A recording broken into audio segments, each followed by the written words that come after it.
کو ایک مجلس میں پہلے لیے چلتا ہوں جس کو منعقد ہونے کے لیے مسجد نبوی کا صحن میسر آیا، اور آج تو ہم جھولی پھیلا کے عرض کرتے ہیں، سنا ہے آپ ہر عاشق کے گھر تشریف لاتے ہیں، ہمارے گھر میں بھی ہو جائے چراغاں یا رسول اللہ۔ لیکن یہ وہ مجلس تھی کہ جس میں ایسا چراغاں ہوا کہ دنیا نے دیکھا۔ مجلس صحابہ بپا تھی، حضور حجرہ انور میں موجود تھے۔ صحابہ گفتگو اس عنوان سے کر رہے تھے کہ ہمیں حضور کی صورت میں انعام خداوندی ملا۔ یار جلسہ اچھا ہو جائے اور کوئی خطیب اچھا بیان کرے اور کوئی نعت پڑھنے والا خوبصورت انداز میں ثنا خوانی کرے تو مہینوں تک اس کے تذکرے چلتے ہیں کہ یار ہمیں اچھا خطیب مل گیا، ہمارے جلسے کی کیسی رونق لگی، ہمیں اچھا نعت خواں مل گیا کہ کیسا رنگ بنا۔ تو پھر وہ کیوں نہ فخر کرتے ہوں گے جنہیں حضور ملے، ان کا عنوان کیوں نہیں یہ ہوگا اور ان کی گفتگو کا یہ موضوع کیوں نہیں ہوگا۔ تو خیر وہ اس عنوان سے گفتگو کر رہے تھے کہ حضور بھی تشریف فرما ہوئے، اور آپ نے آ کے صحابہ سے پوچھا، سنن نسائی کے لفظ پڑھ رہا ہوں، ویسے صحیح مسلم میں بھی یہ روایت موجود ہے۔ فرمایا ما اجلسکم، صحابہ تمہیں کس چیز نے بٹھایا ہے، کیوں بیٹھے ہو، تمہارے بیٹھنے کا مقصد کیا ہے، یہ جلسہ کیسا ہے۔ سادہ لفظوں میں اس کا یہ ترجمہ بھی کیا جا سکتا ہے ما اجلسکم، یہ جلسہ کیسا ہے۔ تو حضور علیہ السلام نے جب یہ ارشاد کیا تو انہوں نے جو جواب دیا وہ سنیے، ایک ایک لفظ پہ غور کیجئے۔ انہوں نے کہا جلسنا نذکر اللہ ونحمدہ علی ما ہدانا لدینہ ومن علینا بک۔ حضور ہم اس لیے بیٹھے ہیں، یہ جلسہ اس لیے ہو رہا ہے، جلسنا ہم اس لیے بیٹھے ہیں، نذکر اللہ کہ ہم اللہ کا ذکر کر رہے ہیں، وَنَحْمَدُهُ اور اس کی حمد بیان کر رہے ہیں، عَلَى مَا هَدَانَا لِدِينِهِ اس بات پر کہ اس نے ہمیں ہدایت دین دی، وَمَنَّ عَلَيْنَا اور ہمارے اوپر احسان کیا، بِكَ آپ کو عطا کر کے، آپ مل گئے اس لیے ہم اس نعمت پر اور آپ کی وجہ سے دین ملا، اس نعمت پر رب کا شکرانہ ادا کرنے کے لیے بیٹھے۔ اگر حضرت حسان بن ثابت رضی اللہ تعالی عنہ کی الگ سے بولی سننا چاہو تو ان کے لفظوں کی ترتیب یہ ہے، منا علینا ربنا اذ بعث فینا محمد صلی اللہ علیہ وسلم، ہمارے رب نے ہمارے اوپر احسان کیا کہ ہمیں محمد عربی عطا کر دیا۔ شاید اسی کا ترجمہ کسی نے کیا، فضل رب العلا اور کیا چاہیے، مل گئے مصطفیٰ اور کیا چاہیے۔ تو کہا ہم اس لیے بیٹھے، ہمارا جلسہ اس لیے ہے، جلسنا نذکر اللہ ونحمدہ علی ما ہدانا لدینہ ومن علینا بک، آپ کی صورت میں ہمارے اوپر جو انعام ہوا اور ہدایت دین ملی، اس پر رب کا شکریہ ادا کرنے کے لیے یہ مجلس بپا کیے ہوئے۔ یہ صحابہ نے جواباً عرض کیا، بات تو سادہ سی تھی، کوئی آپ سے پوچھے کیوں بیٹھے ہو تو آپ کہیں گے محفل میلاد میں بات ختم ہو جائے گی۔ حضور نے صحابہ سے پوچھا قسم دے سکتے ہو اسی لیے بیٹھے ہو؟ تو بظاہر تو محلے قسم لگ نہیں رہا تھا، تو انہیں حیرت تو ہوئی ہوگی، لیکن انہوں نے برجستہ عرض کی حضور ہم حلف اٹھاتے ہیں کہ ہم اسی لیے بیٹھے ہیں۔ حضور نے باقاعدہ ان سے قسم لی اور انہوں نے باقاعدہ قسم دی، انہوں نے کہا جی ہم حلف دیتے، حضور نے فرمایا دو پھر، تو انہوں نے باقاعدہ قسم دی۔ حضور نے قسم جب ان سے لے لی تو ظاہر سب کے چہروں پہ حیرت اور استعجاب کی کیفیت تو تھی کہ یہ موقع بظاہر قسم کا تو نہیں ہے۔ پوچھا گیا کیوں بیٹھے ہو، ہم کہتے ہیں اللہ کا ذکر کرنے بیٹھے ہیں، اللہ نے آپ عطا کیے، اللہ نے ہدایت دین دی، اس پر اس کا شکرانہ ادا کرنے کے لیے بیٹھے ہیں۔ بات تو ختم ہو جانی چاہیے تھی، لیکن حضور نے قسم مانگ لی، صحابہ نے باقاعدہ قسم دی۔ جب قسم لے لی تو پھر ان کے چہروں پر حیرت تو تھی، اس حیرت کو دور کرنے کے لیے فرمایا اے صحابہ میں تم سے جو قسم لی ہے یہ کسی تہمت کی بنیاد پر نہیں لی، تمہارے قول کی صداقت پر مجھے کوئی شک نہیں گزرا تھا کہ میں نے قسم سے تصدیق چاہی ہو. جو تم نے کہا مجھے پہلے اس کا یقین تھا، لیکن اس کے باوجود میں نے قسم لی. کیوں لی؟ یہ سن لو میں نے کیوں لی. فرمایا تم یہاں بیٹھے تھے، میں حجرے میں تھا. اتانی جبریل علیہ السلام، میرے پاس جبریل امین حاضر خدمت ہوئے. فاخبرنی ان اللہ یباہی بکم الملائکہ، تو مجھے جبریل نے خبر دی محبوب ذرا باہر تو نکل کے دیکھو، تمہارے صحابہ کے اس عمل پر اللہ فرشتوں میں ناز کر رہا ہے. اب صحابہ کا عمل کون سا تھا جس پہ رب بھی ناز کر رہا ہے؟ ملائے اعلیٰ میں ناز فرما رہا ہے فرشتوں میں کہ دیکھو میں نے نعمت دی تھی، کیسے شکر گزار نکلے کہ اب تک اس کا شکریہ ادا کر رہے ہیں. تو کہا تمہارے عمل پر اللہ فرشتوں میں ناز فرما رہا ہے. تو اللہ کی رحمتوں سے کوئی بعید نہیں کہ آج کی مجلس بھی قبول کر لی جائے اور اللہ فرشتوں سے فرمائے دیکھو صدیاں بیت گئیں اور یہ آج بھی بیٹھ کے اس نعمت کا شکریہ ادا کر رہے ہیں، اور ہو سکتا ہے یہ میری اور آپ کی بخشش کی ضمانت قرار پائے. اس لیے آپ یہاں آئے ہیں، بیٹھے ہیں، درود و سلام کے ماحول میں بیٹھے ہیں. ابھی آپ نے شاہ صاحب سے حضور کی مدحت کے پھول لیے ہیں، آپ کے مشام ہستی معطر ہوئے ہیں اور سر شام سے ذکر کی کیفیت نور میں ہیں، اور اللہ نے چاہا تو تھوڑی دیر تک مزید اس کیفیت محبت میں گزریں گے، اور پھر حضور کی بارگاہ میں دست بستہ سلام ہوگا، پھر دعا کے لیے ہاتھ اٹھیں گے. تو یہ کتنے حسین لمحے گزریں گے ہمارے، اور یہ کتنی خوش نصیب گھڑیاں ہیں جو ذکر رسول میں بسر ہو جائیں. تو خوش نصیبی ہے میری اور آپ کی کہ آج ہم محفل میلاد میں بیٹھیں اور حضور کی صورت میں اللہ نے جو اس پر شکریہ ادا کرنے کے لیے بیٹھے. اگرچہ حق شکر ادا نہیں ہو سکتا، ساری زندگی بھی حق شکر ادا کرنے کے لیے پیشانی سجدہ میں رکھ کر کے اللہ کی تسبیح بولتے رہیں، لیکن اس نعمت کا شکر پھر بھی ادا نہ ہو پائے. اتنا بڑا کرم حضور کی صورت میں ہمیں نصیب ہوا ہے. میں نے کتب میں پڑھا ہے 12 نبیوں نے آرزو کی ہے حضور کی امت میں ہونے کی. ہم نے تو کوئی آرزو بھی نہیں کی تھی، ہم نے تو کوئی تمنا بھی نہیں کی تھی. سوئے تھے بخت جاگ پڑے. ہمارے والد گرامی مسجد سے مولانا کو بلا لائے، انہوں نے کان میں آ کے کہا مبارک ہو تو حضور کا غلام بن کے آ رہا. تو یہ کتنی خوش نصیبی ہے ہماری. آرزویں کی گئی، تمنائیں کی گئی. انبیاء علیہم السلام نے ہاتھ پھیلا پھیلا کے اللہ کی بارگاہ میں دعائیں کی. نبی آنے والے کی خبر دیتے رہے. کسی نے کہا ربنا وابعث فیہم رسولا، مالک آنکھیں بوڑھی ہو گئیں اب بھیج بھی دے اسے. کوئی بولا مبشرم برسول یاتی من بعد اسمہ احمد، چلو میں تمہیں پتہ بھی بتا دیتا ہوں، نام بھی بتا دیتا ہوں، اس کا نام احمد ہوگا. یہ حضرت عیسیٰ علیہ السلام نے کہا. آپ نے کہا اس کا نام بھی بتا دیتا ہوں آنے والا جس کے لیے زمانہ منتظر ہے، وہ جس کے ذکر پر داؤد نے نغمہ سرائی کی، وہ جس کے نام پر شاہ سلیمان نے گدائی کی. دل یحییٰ میں رہ گئے ارماں جس کی زیارت کے، لب عیسیٰ پہ آئے واز جس کی شان رحمت کے، جو بن کے روشنی پھر دیدائے یعقوب میں آیا، جسے یوسف نے اپنے حسن کی نئے رنگ میں پایا. ندانم آ گلے خنداں چے رنگو بودارت، ندانم آ گلے خنداں چے رنگو بودارت، کہ مرغے ہر چمنے آرزوئے اودارت. ہر کوئی اسی کا منتظر ہے، کوئی کہیں منتظر ہے، کوئی کہیں منتظر ہے. نستورہ کہاں منتظر ہے، بحیرہ راہب کلی ڈال کے شام کے راستے میں بیٹھا ہوا ہے. اس نے مذہب کی کتابوں میں پڑھا تھا کسی دن اس نے یہاں سے گزرنا ہے، وہی کلی جو ہے وہ ڈال کے بیٹھ گیا. وظیفہ کیا پڑھتا ہے؟ روزانہ صبح چھت پہ چڑھ جاتا ہے اور حجاز کی جانب سے آنے والے قافلے دیکھتا رہتا ہے. اللہ اکبر. اور شام کو جب اندھیرے گہرے ہو جاتے ہیں اور کلی کے اندر آ کے سو جاتا ہے. یہی وظیفہ کرتا ہے. شب ہجر کی سختیاں کوئی اس سے جا کے پوچھے، شب ہجر کی سختیاں کوئی اس سے جا کے پوچھے، تیری راہ تکتے تکتے جسے صبح ہو گئی ہے. تو شام سویرے اسی کا، اس کا وظیفہ یہی ہے. پھر ایک دن وہ مقصود بھی آ گیا.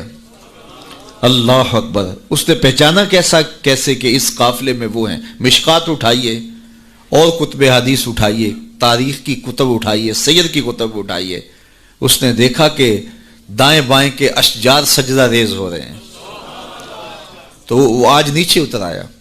تو اس کے جو ماننے والے تھے ان کو بڑی حیرت ہوئی, یہ تو شام سے پہلے نیچے نہیں اترتے, آج وظیفہ جلدی پورا کیسے ہو گیا. تو انہوں نے کہا جناب, کہا جلدی آج کھانا تیار کرو, یہ جو لشکر آ رہا ہے, یہ جو قافلہ آ رہا ہے, اس قافلے کی ہم نے دعوت کرنی ہے. اللہ اکبر. کھانا پکنے لگ گیا, اتنے میں قافلہ بھی آ پہنچا. تو قافلے والوں کو کہا گیا آج دوپہر کا کھانا آپ کا ہمارے پاس ہوگا. یہ قافلہ پہلے بھی یہاں سے گزرتا تھا. عرب تاجر جب شام جاتے تھے تو یہیں سے گزر کے جاتے تھے, اور اس کی کلی یہاں موجود تھی, اور یہ یہاں کبھی رکتے بھی تھے, لیکن کبھی اس نے پوچھا بھی نہیں تھا, التفات بھی نہیں کیا تھا. آج پہلا موقع ہے کہ کہا آج تمہاری دعوت ہے. انہیں بڑی حیرت بھی ہوئی اور خوشی بھی ہوئی. مسافر کو کھانا مل جائے تو پھر وہ تو بہت خوش ہوتا ہے. تو اسے خوشی بھی انہیں ہوئی اور پھر حیرت بھی ہوئی کہ یہ پہلے کبھی پوچھتا بھی نہیں تھا, آج کیا خاص وجہ ہے کہ ہماری دعوت کی جا رہی ہے. خیر, کہا ٹھیک ہے. جب کھانا تیار ہو گیا تو کہا آ جاؤ. تو ایک بہت بڑا درخت تھا اس کے کنیسہ کے ساتھ, جس کا بڑا گھنا سایہ تھا. سارے وہاں آ کے بیٹھ گئے. حضور علیہ الصلوۃ والسلام بھی چونکہ ساتھ تھے, اور حضور کو سامان کے پاس چھوڑ آئے. اور یہ آیا اور جس طرح کوئی چیز ڈھونڈتا ہے تو کہتا تمہارا کوئی شخص تو نہیں رہ گیا. کہا نہیں, سارے آ گئے ہیں. کہا نہیں کوئی. کہا ہاں, ایک نوجوان ہے, نو عمر ہے, اس کو ہم اپنے سامان کے پاس چھوڑ کے آئے. اللہ اکبر. میرے والد گرامی یہاں ایک جملہ کہا کرتے تھے, مجھے یاد آ گیا. فرمایا کرتے تھے کہ اس نے کہا کیسی بارات ہے جو دولہے کو چھوڑ آئی ہے. تمہیں کون پوچھتا تھا, تم پہلے بھی تو گزرتے تھے, کبھی ہم نے پوچھا تھا؟ یہ ایسی بارات ہے جو دولہے کو چھوڑ آئی ہے, تمہیں کون پوچھے گا. تو حضور علیہ الصلوۃ والسلام کو جب لے کر کے آئے تو ظاہر ہے جتنا بھی درخت کا سایہ تھا اس میں لوگ براجمان تھے, بیٹھے ہوئے تھے. تو حضور آ کے دھوپ میں بیٹھ گئے تو درخت نے الٹ کے سایہ حضور پہ کر دیا. اللہ. بادل بھی سایہ کرتے تھے, درخت بھی سایہ کرتے تھے. تو پھر اس نے حضور کا ہاتھ پکڑ کے کہا ھذا سید العالمین, ھذا سید المرسلین. تو دنیا انتظار کرتی رہی, بحیرہ راہب انتظار کرتا رہا, نستورہ انتظار کرتا رہا, تبہ ہمیری انتظار کرتا رہا, نبی انتظار کرتے رہے. حضرت عیسیٰ اپنی قوم کو بٹھا کے حضور علیہ السلام کی مدح و ستائش سنا رہے ہیں. انجیل برنباس میں آج بھی یہ لفظ موجود ہیں, اگرچہ بہت ساری تحریف راپ آ گئی ان کتابوں میں, لیکن کچھ نشانات تو آج بھی ہیں. تو وہاں لکھا ہے کہ حضرت عیسیٰ نے جب کہا کہ لوگوں میرے بعد اب وہی آئے گا, تو ایک حواری اٹھا, اس نے کہا کہ حضرت جس کے قصیدے آپ بھی پڑھ رہے ہیں کیا وہ آپ سے بھی افضل ہوگا؟ ہر امتی کا خیال تو یہی ہوتا ہے نا کہ میرے نبی سے افضل کون ہو سکتا ہے. مرید بھی یہ سوچتا ہے کہ میرے پیر سے افضل کون. حقیقت ہو یا نہ ہو, لیکن سوچنے کا انداز یہی ہے. ہر شاگرد سوچتا ہے میرے استاد سے بہتر کون ہے, ہر بیٹا سوچتا ہے میرے باپ سے بہتر کون ہے, ہر جو ہے وہ کارکن کہتا ہے میرے لیڈر سے بہتر کون ہے. یہ آج کل جو سیاسی کارکن ہیں اپنے لیڈروں کے بارے میں کتنے پر امید ہیں اور کتنی ان کی محبتیں ہیں. تو ظاہر ہے وہ لیڈر مانتے ہیں تو محبتیں ہیں. اور ہر امتی اپنے نبی کے بارے میں سوچتا ہے کہ میرے نبی سے بہتر کون ہو سکتا ہے. وہ تو بدبخت ہے جو نبی بھی مانے اور عیب بھی نکالے. محبوباں تے نکتا چینی جڑا کرن تو باز نہیں آਉਂدا, اصل منافق جانی اس نو او جھوٹے پیار جتاوندا. سانو دسیا عشق دے مفتی جڑا مڑ مڑ پیا فرماوندا, آزم جتھے دل لگ جاوے اتھے عیب نظر نہیں آتا. ہو بھی تو نظر نہیں آتا, ہو بھی تو نظر نہیں آتا. اور جہاں ہو ہی نہ, جہاں عیب ہو ہی نہ, وہ کمال حسن حضور ہے کہ گمان نقص جہان ہے.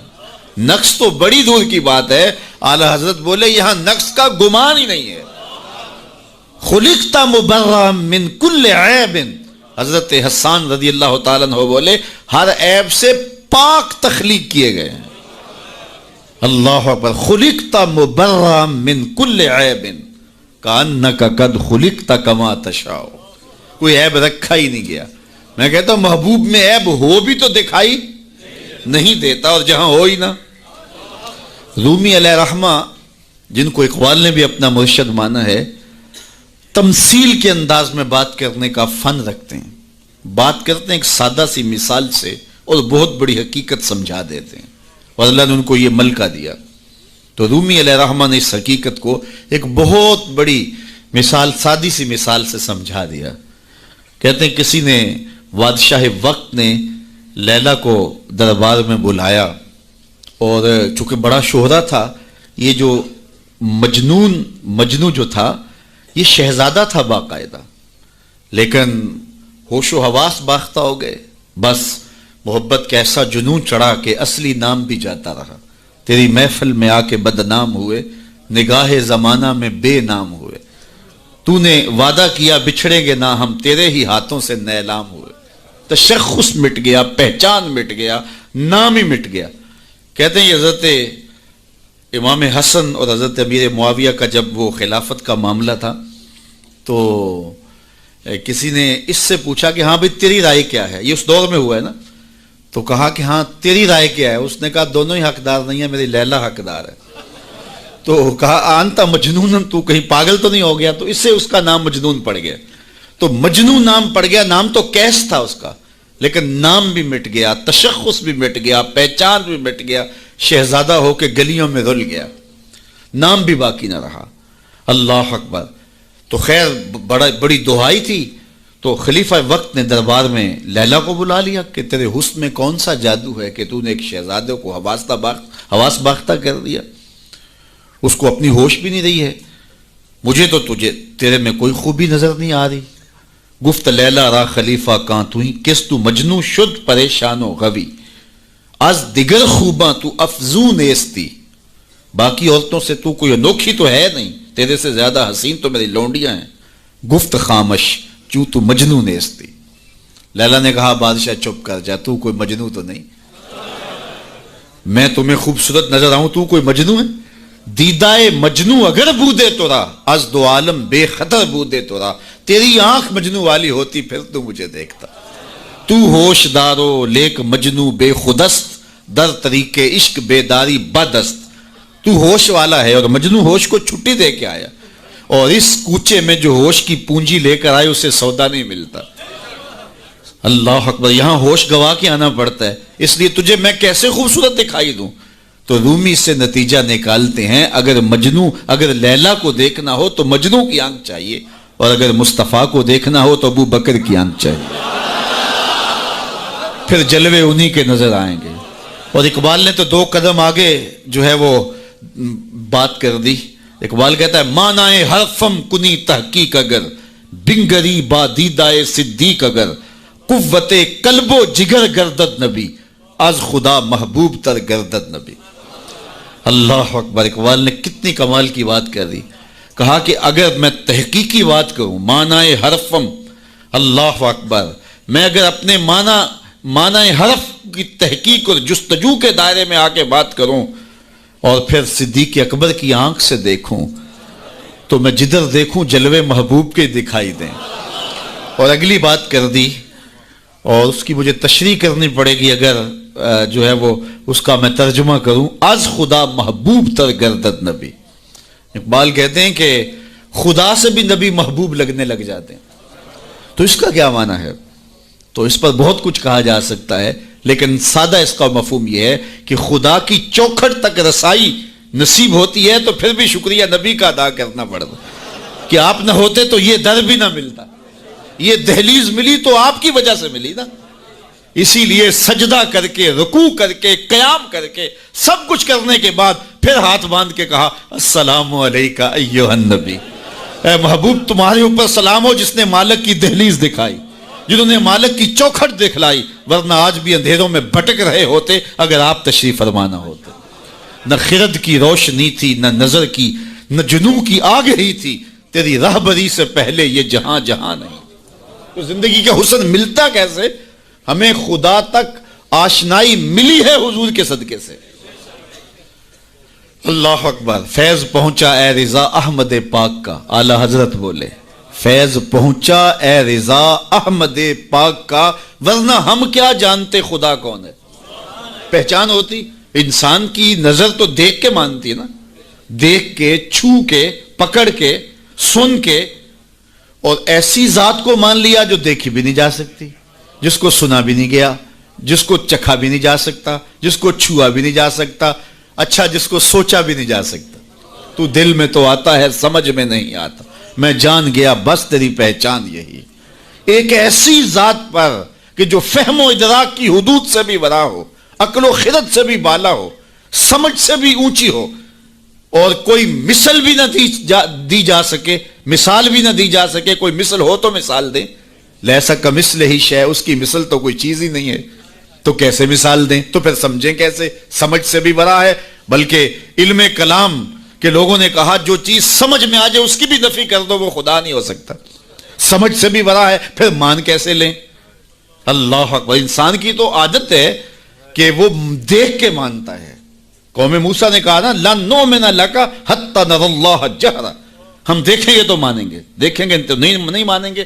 تو انسان کی عادت، اقبال نے بھی کہا خو گرے پے کرے محسوس تھی انسان کی نظر، بن دیکھے خدا کو پھر کوئی مانتا کیوں کر۔ انسان کی نظر محسوسات کی عادی ہے، دیکھتا ہے تو پھر مانتا ہے۔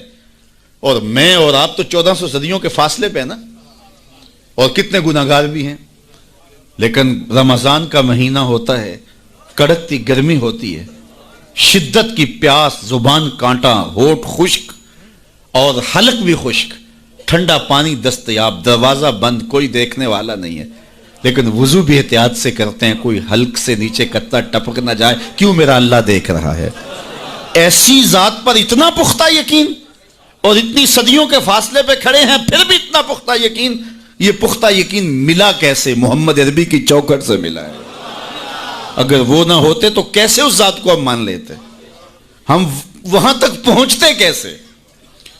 اللہ کے محبوب علیہ السلام ایک دن مدینے سے گزر رہے تھے، تو ایک شخص جس کا نام تھا سوا، تو وہ گھوڑا لیے جا رہا تھا، حضور کو پسند آ گیا، اس سے کہا کہ یہ بیچتے ہو؟ اس نے کہا بیچتا ہوں۔ کتنے کا؟ اتنے کا۔ کہا کہ رکو میں اس کی قیمت لے کے آیا اور تمہیں دیتا ہوں۔ گھوڑا چونکہ پسند آ گیا تھا حضور کو، تو آقا قیمت لینے گئے تو کسی نے اس کو رکے ہوئے دیکھا تو پوچھا یہاں کیوں کھڑے ہو؟ اس نے کہا مسلمانوں کے نبی سے اس گھوڑے کا سودا ہو گیا ہے، تو وہ قیمت لینے گئے۔ اس نے کہا مجھے زیادہ پیسوں سے دے دو، تو اس نے کہا میں تو یار سودا کر چکا ہوں۔ اس نے کہا کہ کوئی گواہ تھا؟ کہا نہیں۔ کہا مکر جانا۔ اس کو پیسوں کی لالچ آ گئی، اس نے کہا ٹھیک ہے حضور، اتنے میں قیمت لے کے پہنچ گئے۔ تو اس نے کہا میں نے تو آپ سے سودا کوئی نہیں کیا۔ حضور نے کہا ابھی تو سودا ہوا ہے۔ وہ کہنے لگا میں نے سودا کوئی نہیں کیا۔ لوگ بھی اکٹھے ہونے لگے، ہجوم بن گیا۔ اب حضور کہے میں نے گھوڑا خریدا ہے، وہ کہے میں نے بیچا نہیں۔ اب جب لوگوں کا ہجوم بنا تو لوگوں کے ہجوم کا بھی ایک پریشر ہوتا ہے۔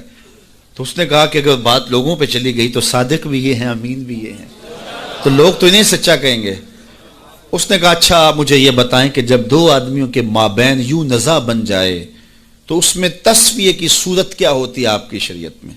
تو حضور نے فرمایا میری شریعت تو کہتی ہے کہ جو مدعی ہے وہ گواہ لائے، والیمین علی من انکر، جو انکار کرتا ہے وہ قسم دے دے۔ اس نے کہا پھر ٹھیک ہے، آپ کا دعویٰ ہے کہ آپ نے گھوڑا خریدا ہے تو پھر آپ گواہ دیں، اور اگر آپ کے پاس گواہ نہیں ہے تو پھر میں قسم دے دیتا ہوں۔ جھوٹ اس نے پہلے بول لیا تھا، قسم دینا اس کے لیے مشکل نہیں تھا، اور اس کو یہ بھی پتا تھا گواہ کوئی نہیں۔ تو اس نے کہا جناب آپ گواہ لے آئیں، آپ گواہ پیش کر دیں تو میں گھوڑا دے دیتا ہوں جس قیمت پہ آپ بتا رہے ہیں، اور اگر آپ کے پاس گواہ نہیں ہے تو پھر میں قسم دے دیتا ہوں۔ اب بھری بزم تھی، لوگوں کا ہجوم تھا، اور اس نے ایک ایسی بات کی۔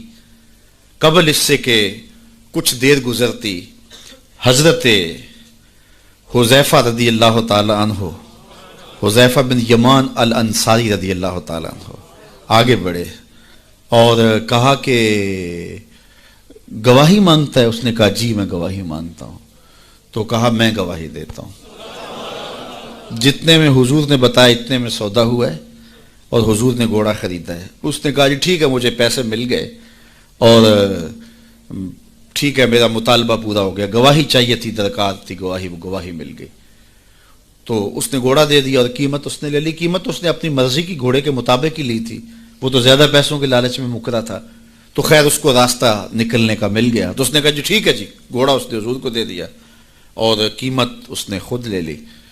تو حضور علیہ الصلوۃ والسلام جب چلنے لگے، لوگ ہٹنے لگے، تو حضور نے حضرت حذیفہ رضی اللہ تعالیٰ عنہ کو اشارے سے قریب کیا اور کہا کہ تم نے گواہی دی، تم تو موقع پہ موجود ہی نہیں تھے، تو تم نے گواہی کیسے دی؟ تو حضرت حذیفہ رضی اللہ تعالیٰ عنہ نے کہا حضور گھوڑا کیا ہے، آپ کے کہنے پہ تو ہم نے رب کی گواہی دے دی. ہم نے رب کو دیکھا تھا، آپ نے کہا نہ ہے تو ہم نے مان لیا، تو یہ گھوڑا کیا ہوتا ہے؟ تو حضور نے آپ حضرت حذیفہ کا ہاتھ پکڑ کے فضا میں بلند کیا اور لوگوں کو کہا جانے والوں رک جاؤ. لوگ ٹھہر گئے. کہا کسی عدالت کو کچہری میں گواہ کی ضرورت ہو تو میری شریعت 2 گواہ مانگتی ہے، لیکن جہاں میرا خزیمہ ہوگا، ہاں حذیفہ نہیں، خزیمہ بن ثابت انصاری رضی اللہ عنہ، جہاں میرا خزیمہ ہوگا وہاں ایک کی گواہی 2 کے قائم مقام ہوگا. فیض پہنچا اے رضا احمد پاک کا، ورنہ ہم کیا جانتے خدا کون ہے. میں اگر خدا سے ملنا چاہوں تو مجھے بتاؤ نہ کہ میں کدھر جاؤں. شرق کو جاؤں، غرب کو جاؤں، شمال کو جاؤں، جنوب کو جاؤں، نیچے سوراخ کروں، اوپر سیڑھی لگاؤں، کدھر جاؤں. میں آپ سے ملنا چاہتا ہوں تو میں شرق کی جانب سفر کروں گا. آپ مجھ سے ملنا چاہتے ہیں تو غرب کی جانب دوڑیں گے. لیکن میں خدا سے ملنا چاہتا ہوں، وہ تو جہتوں سے پاک ہے، وہ تو سمتوں سے پاک ہے. تو اس کو ملنا چاہوں تو بتاؤ کدھر جاؤں. اللہ اکبر. آئیے ذرا قرآن کا اسلوب دیکھیے. وَإِذَا سَأَلَكَ عِبَادِي أَنِّي فَإِنِّي قَرِيبٌ. حبیب میرے بندے تیرے پاس آ کے میرا پوچھتے ہیں. بندے میرے ہیں، مجھے ڈھونڈتے ڈھونڈتے تیرے پاس آ گئے اور تیرے پاس آ کے پھر میرا پوچھنے لگے. فَإِنِّي قَرِيبٌ. ان آنے والوں کو بتلا دیجئے کہ میں دور نہیں ہوں، نیڑے ہی ہوں. فا تاقیبیہ کے بعد علماء تفسیر نے لکھا کہ کل مقدر ہے، یہاں کل ماننا پڑے گا. فَإِنِّي قَرِيبٌ اے فَقُلْ إِنِّي قَرِيبٌ. ان کو کہہ دیجئے کہ وہ دور نہیں، آگے ہو تو مل جائے گا. یہ ہے ترجمہ کل کے مقدر ماننے سے. لیکن صوفیہ فرماتے ہیں کل کو مقدر ماننے کی ضرورت ہی کیا ہے، بات ہی سیدھی ہے. حبیب میرے بندے مجھے ڈھونڈتے ڈھونڈتے تیرے تک آ گئے، تو محبوب جب تیرے تک آ گئے میں پھر بھی دور ہوں. میرے بندے جب مجھے ڈھونڈتے ڈھونڈتے تیرے تک جو آ گئے ہیں تو محبوب تیرے تک آگے ہیں تو میرے تک آگے. یہ تیرے پاس آ کے پھر میرا پوچھ رہے ہیں. خضر بتلائے تو کیوں کر بتلائے، اگر ماہی پوچھے کہ دریا کہاں، اگر مچھلی چھلانگ لگا کے غوطے کھا کے پھر پوچھے کہ دریا کدھر ہے تو خضر کیا بتائیں گے اسے. محبوب تیری گلی میں آ کے میرا پوچھتے ہیں، جو تیرے پاس آگے وہ میرے پاس آگے، چونکہ تیرے تک پہنچنا ہی تو میرے تک پہنچنا ہے. اور میرے امام پھر بولے بخدا خدا کا یہی ہے در، نہیں اور کوئی مفر مکر، جو وہاں ہو یہیں آ کے ہو، جو یہاں نہیں وہ وہاں نہیں. وہی لا مکان کے مکی ہوئے، سر عرش تخت نشیں ہوئے. یہ نبی ہیں جس کے ہیں وہ مکان، وہ خدا ہے جس کا مکان نہیں. تو کہا اگر خدا تک پہنچنا ہے تو مصطفیٰ تک جانا ہوگا، بس یہی راستہ خدا تک پہنچتا ہے. اللہ اکبر. تو حضرت عیسیٰ علیہ السلام نے فرمایا لوگوں میں جا رہا ہوں اور میرے بعد اب وہی آئے گا جس کا نام احمد ہوگا. تو ایک حواری اٹھ کے کھڑا ہو گیا اور کہنے لگا کہ حضرت جس کے قصیدے آپ بھی پڑھ رہے ہیں کیا وہ آپ سے بھی افضل ہوگا؟ تو سنو حضرت عیسیٰ نے کیا جواب دیا. آپ کے سینے میں ٹھنڈ پڑ جائے گی. ویسے تھوڑی سی تقریر میں اور کروں گا لیکن میں یہی بھی چھوڑ دوں تو آپ ناراض نہیں ہوں گے، اس لیے کہ بات اتنی ہے کہ پورا سال آپ پر نشہ طاری رہے گا. اللہ اکبر. کہا حضرت جس کے قصیدے آپ بھی پڑھ رہے ہیں کیا آپ سے بھی افضل ہوگا؟ تو سنو حضرت عیسیٰ نے کیا جواب دیا. انجیل برنباس میں آج بھی یہ لفظ موجود ہیں. تو حضرت عیسیٰ علیہ السلام نے کہا افضل ہونے کی بات کرتے ہو، وہ تو اتنی عظمتوں کا حامل ہے، اگر اس کے نالین کے تسمے کھولنے کی سعادت ابن مریم کو مل جائے تو یہ بھی مقدر کی بات ہے، یہ بھی بخت کی بات ہے کہ ان کے نالین کے تسمے کھولنے کی سعادت مل جائے. تو دنیا منتظر رہی، زمانہ انتظار کرتا رہا. تو لوگ کہاں کہاں منتظر رہے، ہم نے کوئی انتظار نہیں کیا. آنکھ کھلی تھی تو مسجد کے سپیکروں سے آواز آ رہی تھی مصطفیٰ جان رحمت پہ لاکھوں سلام. ہم اذان جب ہم نے آنکھ کھولی تو صدائیں مل رہی تھی کہ نبی جی اللہ اللہ اللہ ہو. تو ہم کتنے خوش نصیب ہیں، کتنے بخت والے ہیں کہ ہمیں آغوش مادر میں حضور کا نام مل گیا، کوئی انتظار ہی نہیں کرا۔ اقبال کتنے فخر سے کہا کرتے تھے، نام تو از پدر آموختم، حضور آپ کا نام میں نے اپنے باپ سے سنا تھا، آپ کا نام میں نے اپنے باپ سے سنا تھا، آپ کے درود کی لوری اپنی ماں سے سنی تھی، اپنی بہن سے حضور کا پیار سنا۔ تو یہ ہمیں میسر آیا، خوش نصیب ہیں ہم لوگ کہ ہمیں یہ دور ملا۔ ہاں ایک ہمیں افسوس ہوتا ہے کہ کبھی حضور کے دور میں ہوتے، وہ لمحے میسر آتے، لیکن میرے آقا جانتے تھے میرے امتی بعد میں تڑپیں گے۔ حضور نے جو ہے وہ ہمیں آنے والوں کو تسلی دیتے ہوئے اتنی خوبصورت بات کی۔ ایک دن صحابہ بیٹھے تھے، فرمایا طوبی لمن رآنی وآمن بی وطوبی سبع مرات من لم یرانی وآمن بی۔ فرمایا صحابہ تمہیں مبارک ہو، تم نے مجھے دیکھا اور میرے اوپر ایمان لائے، اور فرمایا انہیں 7 مبارکیں ہوں جنہوں نے نہیں دیکھا ہوگا پھر بھی ایمان لائیں گے۔ نفس ایمان کی حضور نے 7 مبارکیں دی ہیں، طوبی لمن رآنی وآمن بی وطوبی سبع مرات من لم یرانی وآمن بی۔ تو کہا انہیں 7 مبارکیں ہوں جنہوں نے دیکھا بھی نہیں پھر بھی نام پہ تڑپ رہے ہوں گے۔ اللہ اکبر، نام سن کے جان وارنے کے لیے تیار ہوں گے۔ حضور کا نام آتا ہے آنکھوں میں آنسو آ جاتے ہیں، دل تڑپتا ہے، کیا کیفیات باطن ہوتی ہیں۔ تو یار یہ کوئی چھوٹی دولت ہے؟ حضور کا نام سن کے یہ کیفیت نصیب ہو جائے، یہ ان کے پیار کی علامت ہے۔ پیار ہوتا ہے تو آنکھوں میں آنسو آتے ہیں، اور جہاں آنسو ہوتے ہیں وہاں رحمتیں ہوتی ہیں۔ علامہ رومی فرماتے ہیں جہاں پانی چلتا ہے وہاں سبزہ اگتا ہے، اور جہاں آنسو بہتے ہیں وہاں رحمت اترتی ہے۔ تو یہ ان کے پیار کے آنسو ہے، یہ ان کی محبت کے آنسو ہے۔ بلکہ امام غزالی نے غالباً لکھا ہے کہ حضور کے پیار میں، اللہ کی خشیت میں جو آنسو آئیں تو ان کو صاف نہ کرو بلکہ ان کو رخساروں پہ مل لیا کرو۔ یہ تو خوش نصیب آنسو ہیں جو حضور کی یاد میں بہے ہیں، جو حضور علیہ السلام کے ذکر میں بہے ہیں۔ تو یہ میری اور آپ کی خوش بختی، اور اگر وہ نہ آتے تو ہم آج بھی اندھیروں میں ہوتے، ظلمتوں میں ٹھوکریں کھا رہے ہوتے اگر حضور تشریف نہ لاتے۔ خدا شناسی تو بڑی دور کی بات ہے، ہم خود شناس بھی نہ ہوتے اگر حضور نہ آتے۔ ہمیں اپنے آپ سے آگہی نہ ملتی، اپنی ذات سے شناسائی نہ ملتی اگر حضور نہ آتے۔ ورنہ دیکھیے کہ آج کتنے لوگ ہیں عقل و بینش، فہم و ادراک میں کتنے آگے ہیں، لیکن کیا انہیں حضور کا در نہیں ملا تو کیا وہ آج آشنائی رب سے اور آشنائی ذات سے مالا مال ہیں؟ کتنے لوگ ہیں PhD ڈاکٹر ہیں لیکن بتوں کے آگے ہاتھ جوڑے اپنی حاجتیں ان کے سامنے پیش کر رہے ہیں۔ ان کی عقل و فہم، ان کی عقل و بینش، ان کی ڈگریاں انہیں نہیں بتا رہی کہ اپنے بدن پہ بیٹھی مکھی بھی نہ اڑا سکیں، میری ضروریات کے کفیل کیسے ہو سکتے ہیں، لیکن آگے کھڑے ہوئے ہیں۔ اللہ اکبر۔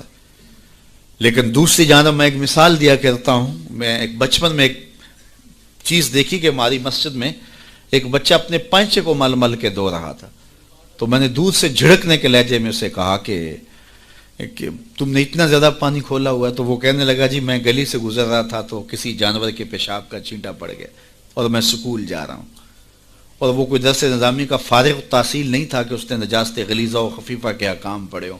تو اس سے میں سوچنے لگا کہ اس ڈاکٹر کو تو سمجھ نہیں آئی جو گائے کا پیشاب تبرک سمجھ کے پی رہا ہے، اور اس 8 سال کے پرائمری کلاس کے بچے کو سمجھ آ گئی، اور یہ پانچے کے اوپر پڑے ہوئے پیشاب کے غیر مری چھینٹے کو بھی گوارا نہیں کر رہا۔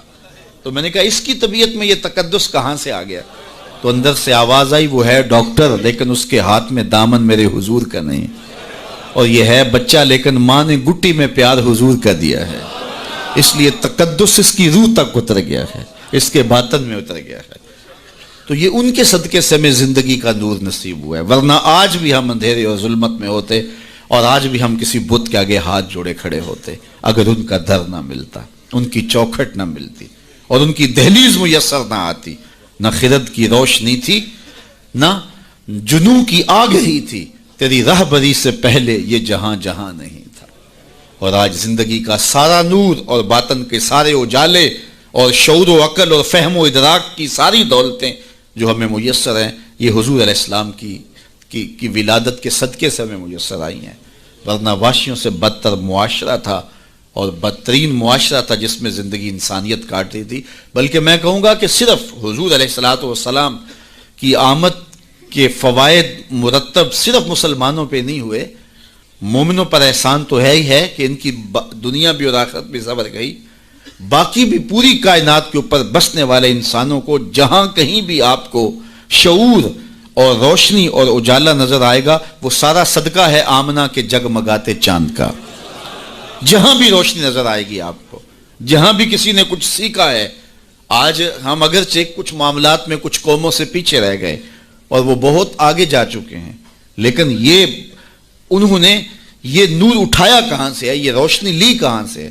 اگر معاشرتوں کی روشنیاں ہیں، اگر عدل و انصاف کے نور پھیلے ہیں معاشرے میں اور مختلف قوموں کے اندر، تو وہ سارے کے سارے اسی دہلیز سے لیے گئے ہیں اور اسی چوکھٹ سے اٹھائے گئے ہیں۔ تو ہمیں بھی اسی دہلیز پہ آ جانا چاہیے اور اپنی زندگی کو حضور علیہ الصلوۃ والسلام کے طریقہ کے نور کے مطابق ڈھال لینا چاہیے۔ ہمیں تو کسی اور در پہ جانے کی ضرورت نہیں ہے، ہمیں تو کسی دہلیز پہ ماتھا ٹیکنے کی ضرورت نہیں ہے، ہمیں تو مکمل اسوہ اور مکمل نمونہ زندگی دیا گیا حضور کی ذات کی صورت کے اندر۔ اس لیے ہم اپنی گھریلو زندگی سے لے کر کے اپنے سیاسی امور تک اسی دہلیز سے لے کر کے اپنی زندگی کو جنت بنا سکتے ہیں اور اپنی آخرت بھی بہتر کر سکتے ہیں۔ دوسرے لوگوں نے حضور علیہ الصلوۃ والسلام کے اصول و ضوابط، حضور کے دیے ہوئے جو ہے وہ نظام زندگی سے روشنی لے کر کے اپنی دنیاوی زندگی کو تو جنت بنا لیا، لیکن حضور علیہ السلام سے باطنی تعلق قائم نہ کر سکے اور اپنی آخرت جو ہے وہ روشن نہ کر سکے۔ اور ہمارا تو حضور سے باطن کا ربط ہے، حضور سے دل کا تعلق ہے، اس لیے ہم اپنی آخرت بھی سنوار سکتے ہیں اور ہم اپنی دنیا بھی سنوار سکتے ہیں، شرط یہ ہے کہ ہم حضور کے ہو جائیں۔ پھر ہمیں عزت بھی ملے گی، ہمیں سرخروئی بھی ملے گی، تخت و تاج بھی ہمارے رب کا وعدہ ہے، وَأَنْتُمُ الْأَعْلَوْنَ إِن كُنتُم مُؤْمِنِينَ۔ تم مومن بن کے دکھاؤ، ساری عزتیں تمہارے قدموں پہ رکھیں گے۔ بن کے تو دکھاؤ نا۔ یہ کافر لگتے کیا ہیں؟ کافر لگتے کیا ہیں؟ اگر انہیں دنیاوی عزتیں دی گئی ہیں تو انہوں نے اصول و ضوابط اختیار کیے ہیں۔ اقبال نے وہ جب شکوے کی زبان کھولی تو اس میں کہا نا کہ کافر کو دیے حور و قصور اور مومن کے لیے فقط وعدہ حور، تو اس کے جواب میں کہا تم میں کوئی حوروں کا چاہنے والا ہی نہیں، جلوائے طور تو موجود ہے کوئی موسیٰ ہی نہیں۔ کوئی ہو تو صحیح اور کوئی مانگنے والا تو ہو، تو اس کو ہم کیوں نہیں دیتے؟ ہم تو مائل بکرم ہیں، کوئی سائل ہی نہیں، راہ دکھلائیں کسے راہ رو منزل ہی نہیں، جلوائے طور تو موجود ہے کوئی موسیٰ ہی نہیں۔ تو وہ آج بھی وہ انوار برسنے کے لیے جو ہے وہ آمادہ ہیں، لیکن اس دہلیز پہ آ جائیں۔ ہم نے اپنے آقا و مولا کے ساتھ اپنا باطنی تعلق تو قائم کیا ہے، لیکن ہماری زندگی کی ترجیحات کچھ اور ہو گئیں، اور جس کے نتیجے کے اندر آج ہم دنیا سے جو ہیں وہ کٹ گئے اور آج رسوائیوں اور ذلتوں میں اپنی زندگی بسر کر رہے ہیں۔ اقبال علیہ رحمہ نے جب شکوے کا لہجہ اختیار کیا تو فتویٰ بھی متوجہ ہوا اور بہت سخت لہجہ تھا، لیکن جواب آتے ہی سارا نشہ اتر جاتا ہے۔ جب وہ شکوہ کرتے ہیں تو اس میں کرتے ہیں کہ تیرے کعبے کو جبینوں سے بسایا ہم نے، نوع انسانی کو غلامی سے چھڑایا ہم نے، صفائے دہر سے باطل کو مٹایا ہم نے، تیرے قرآن کو سینوں سے لگایا ہم نے، پھر بھی ہم سے گلہ ہے کہ وفادار نہیں، ہم وفادار نہیں تو بھی تو دلدار نہیں۔ تو بڑا تلخ لہجہ ہے، لیکن اب اس کا جب جواب آتا ہے تو سارا نشہ اترتا ہے۔ لفظ وہی ہیں، صرف صیغہ بدلتا ہے، لفظ وہی رہتے ہیں، صرف صیغہ تبدیل ہو جاتا ہے۔ اب جواب کیا آ رہا ہے؟ پہلے تو یہ تھا کہ صفائے دہر سے باطل کو مٹایا ہم نے، نوع انسانی کو غلامی سے چھڑایا ہم نے۔ اب ادھر سے آواز آ رہی ہے، صفائے دہر سے باطل کو مٹایا کس نے، نوع انسانی کو غلامی سے چھڑایا کس نے، میرے کعبے کو جبینوں سے بسایا کس نے، میرے قرآن کو سینوں سے لگایا کس نے، تھے تو آباب تمہارے ہی مگر تم کیا ہو، ہاتھ پہ ہاتھ دھرے منتظر فردا ہو، ہر کوئی مست مئے ذوق تن آسانی ہے، تم مسلمان ہو یہ انداز مسلمانی ہے، حیدری فقر ہے نئے دولت عثمانی ہے، تم کو اسلاف سے کیا نسبت روحانی ہے، وہ معزز تھے زمانے میں مسلمان ہو کر، تم خار ہوئے تارک قرآن ہو کر۔ ہماری پستی، ہماری ذلت، ہماری رسوائی اس نظام زندگی کو چھوڑ دینے سے ہے۔ ہم اپنے آپ پہ غور کریں، اپنی زندگی پہ غور کریں، ہم کہاں کھڑے ہوئے ہیں۔ یہ بات تو ہمیں کہی گئی تھی نا کہ جو الطہور نصف الایمان، صفائی آدھا ایمان ہے، لیکن یہ ان لوگوں نے اپنا لیا کہ جن کے مذہب میں نہانا اور غسل کرنا روا نہیں تھا. آپ جو ہے وہ فرانس کی خوشبوئیں پوری دنیا کے اوپر مشہور جانتے ہیں، کبھی اس کا پس منظر بھی جو ہے وہ معلوم کیا کہ کیا ہے؟ چونکہ یہ غسل نہیں کرتے تھے اور بدن سے اتنی بدبوئیں اٹھتی تھی کہ ان پر جو ہے خوشبو اس پر غالب کرنے کے لیے طرح طرح کی خوشبوئیں یہاں آئیں، تاکہ جو ہے وہ بدبو سے لوگ ناک پہ جو لوگ ملنے آتے وہ ناک پہ ہاتھ رکھ لیتے. ان کے بادشاہوں کے جسموں سے بدبو آیا کرتی تھی، ان کے ہاں نہانا نہیں تھا. یہ تو مسلمانوں نے آ کے سکھایا. اور جب اندلس انہوں نے فتح کیا تو اس وقت جو وہاں واش روم انہوں نے بنائے تھے مسلمان، سب سے پہلے انہوں نے غالب آ کے ان کو توڑا اور پھر اسی روش میں چلے گئے. پھر آہستہ آہستہ نے سوچا کہ یار دیکھو تو صحیح.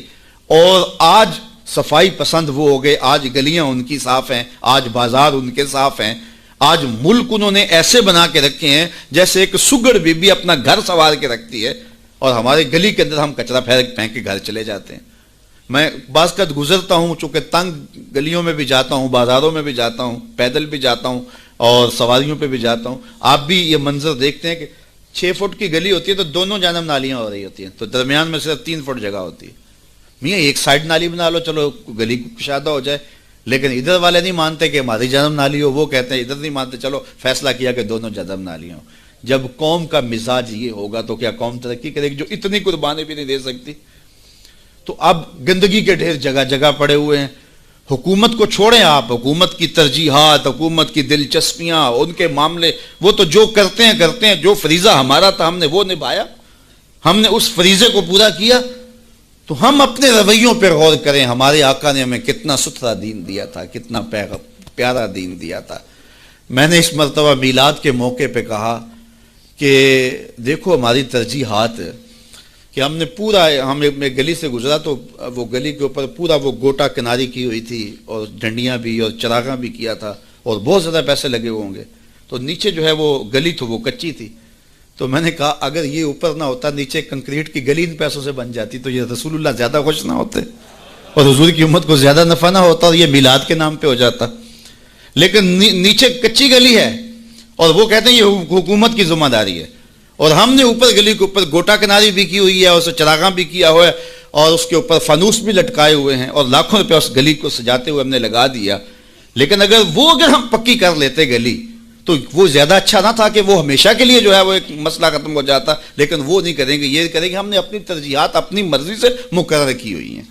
تو میرے رسول صلی اللہ علیہ وسلم نے جو ہمیں دین دیا ہے اس دین کو اختیار. اس کا یہ مطلب نہ لیا جائے کہ میں میلاد کے چراغاں کا مخالف ہوں. آج کل تو یہ بھی بڑا ڈر لگا رہتا ہے کہ فتوے ایک دم جو ہے وہ متوجہ ہو جاتے ہیں اور کافر سے نیچے تو چھوڑتے ہی نہیں نا. لیکن یہ دکھڑے ہیں ہمارے. میں کہتا ہوں گلیاں سجاتے ہو دل ویران نہ رہے. میں کہتا ہوں چراغاں کرتے ہو مکانوں کی چھتوں پہ کرو، میں اس کا انکار نہیں کرتا، لیکن دل کی گلیوں میں اندھیرا نہ رہے. اور تم جھنڈیاں لگاتے ہو حضور کے نام کی، ایک ایک پرت پہ، دل کے ایک ایک پرت پہ نام محمد کی جھنڈی بھی لگاؤ. اور میں نے الحمدللہ جگہ جگہ میلاد کے موسم میں اس مرتبہ توجہ دلائی کہ آپ اس طرح کریں کہ اپنے محلے کے اندر فہرست بنائیں، اپنی گلی کے اندر فہرست بنائیں. اللہ تعالیٰ نے یہ نظام رکھا ہوا ہے. غربت کے زمانے کے اندر بھی ایسا ہوتا ہے کہ ایک گلی کے اندر 20 یا 25 گھر ہیں تو 1-2 گھر والوں کو اللہ تعالیٰ نے مال و دولت سے فرازہ جو ہے وہ مالا مال کیا ہوتا ہے. باقی جو ہے وہ پوری گلی کے لوگ غریب ہو سکتے ہیں، لیکن کوئی ایک آدھ آدمی اللہ تعالیٰ وہاں امیر رکھا ہوتا ہے. ایک پورا گاؤں ہے، دیہات ہے اور بڑا غریب دیہات ہے، لیکن وہاں بھی کوئی 5, 10, 15 ذمہ دار ہوتے ہیں یا کچھ لوگ مالی طور پہ مستحکم ہوتے ہیں. یہ اللہ تعالیٰ نے نظام رکھا ہے. وہ جو 5-10 لوگ ایک بستی میں امیر ہیں، ایک گلی کے اندر 15 یا 20 گھر ہیں تو سارے غربا کے گھر ہیں، تو 2-3 گھر جو ہیں اللہ تعالیٰ نے ان کو نوازا ہوا ہے. تو وہ 2-3 گھر یا اس گاؤں کے اندر جو ہے وہ 10-12 لوگ وہ سوچیں کہ ہمیں سرخاب کے پر لگے ہیں کہ ہمیں دولت زیادہ دی گئی ہے. عقل و فہم کی وجہ سے بھی دولت زیادہ نہیں ہوتی. میاں صاحب فرماتے ہیں بے وقوفاں دے نوکر ویکھے دانش مند سیانے. ایسا بھی ہوتا ہے. یہ اللہ کی تقسیم ہے، وہ جس کو عطا کر دے. تو اب جس کو دولت زیادہ دی گئی ہے وہ سوچے کہ مجھے کیوں زیادہ دی گئی ہے. علماء نے کہا کہ جس کو کوئی زیادہ فراوانی دی گئی ہے اس کا جو ہے وہ مثال کے طور پہ وہ کہتے ہیں کہ جو گائے ہے اور بھینس ہے، اس کا دودھ اس کے بچے کی ضرورت سے زیادہ ہوتا ہے تو باقیوں کے لیے بھی حلال قرار دیا گیا کہ وہ نفع پہنچائے. جس کو مال اس کی ضرورت سے زیادہ دیا گیا ہے تو وہ اس مال کے ذریعے اپنے کم از کم رشتہ داروں میں اور اپنے محلے میں اپنی گلی میں کم از کم دیکھے. اور میلاد کے موسم کے اندر وہ غور کرے کہ میری گلی میں 15 گھر ہیں, اس میں کوئی غریب ہے تو آج میلاد کے دن ایسا نہ ہو کہ آج بھی وہ غربت میں دن گزارے. اگر اس کو آپ 1 مہینے کا راشن دے دیتے ہیں اور ساتھ لکھ کے چٹ اس کے اندر ڈال دیتے ہیں میلاد مبارک, اور درود پڑھتا رہے گا اور حضور علیہ الصلوۃ والسلام کا صدقہ کھاتا رہے گا تو کتنا اچھا ہو. تو یہ وہ چیزیں ہیں جس کی طرف ہمیں توجہ کرنی چاہیے, اور میں سمجھتا ہوں کہ حضور علیہ السلام کی محبت سے معاشرے کے دکھ جو ہیں وہ سمیٹے جا سکتے ہیں. آقا کریم علیہ الصلوۃ والسلام نے محبت سے ہی معاشرت کو جو ہے وہ اپنے قریب کیا اور لوگ ایمان کی دولت سے مالا مال ہو گئے. وہ ایک بچہ آیا نا اپنی ماں کے لیے لباس لینے کے لیے, اور پہلے وہ گیا اپنے چچا کے پاس, اس کی ماں بیوہ تھی اور اس کا لباس پھٹ گیا تھا, اور وہ اپنے چچا کے پاس گیا تو اس نے دتکار دیا. اللہ اکبر. فذالک الذی یدعو الیتیم, یہ قرآن نے بتایا ہے کہ یہ وہ بد نصیب لوگ ہیں جو یتیموں کو دھکے دیا کرتے ہیں. تو وہ ماں نے اس کو روکا تھا, بیٹا نہ جانا, تاریخ عرب پڑھیں, ماں نے کہا تھا بیٹا نہ جانا, لیکن اس نے کہا کہ تیرے بدن کے اوپر جو لباس ہے وہ بھی پھٹ گیا ہے اور جگہ جگہ سے جسم جھلک رہا ہے, تو میں اپنے چچا سے آپ کے لیے لباس لے کے آتا ہوں. پھر جو رویہ اس نے اختیار کیا تو واپس روتا ہوا آ رہا تھا, تو کسی نے راستے نے پوچھا کہ کیا ماجرا ہوا. اس نے کہا چچا کے پاس گیا تھا ماں کے لیے لباس لینے, اس نے تو لا کے بھیج دیا. اللہ اکبر. تو اس نے کہا کہ جہاں سین حرم میں محمد نام کا ایک شخص بیٹھا ہوا ہے, اگر تو اپنا دکھڑا اس کے سامنے پیش کرے تو وہ امید ہے تمہیں رد نہیں کریں گے, لیکن سن لے ان کا دین کوئی اور ہے. اللہ اکبر. اپنے ماں کے پاس آیا تو ماں کو کہا کہ چچا نے تو لا کے بھیج دیا, لیکن آپ کی حالت مجھ سے دیکھی نہیں جا رہی. بچہ ابھی شعور کی منزلوں میں قدم رکھ رہا تھا, پہلے بہت چھوٹا تھا, اب اس کے اندر ایک جذبات تھے بچے کے اندر.